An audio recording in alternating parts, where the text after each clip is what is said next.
এজন্য রাব্বুল আলামিন বলেন, কুল ইন্নামা حرم ربي الفواحش ما ظهر منها وما بطن। প্রকাশ্য সব অশ্লীলতাকে হারাম ঘোষণা করে দিয়েছে কে? আবার দুনিয়ার বুকে যারা অশ্লীলতার প্রসার করে তাদের জন্য শাস্তি মজুদ রেখেছে কে?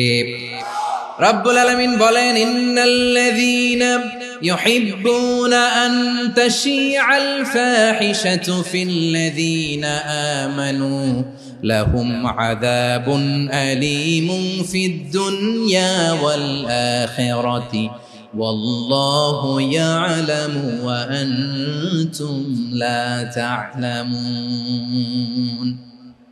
নিশ্চয়ই যারা বিশ্বাসীদের মাঝে অশ্লীলতার প্রচার প্রসার করতে চায় তাদের জন্য আমি মর্মন্তুদ শাস্তি প্রস্তুত করে রেখেছি, দুনিয়াতেও রেখেছি, আখিরাতেও রেখেছি। ঘোষণাটা কার?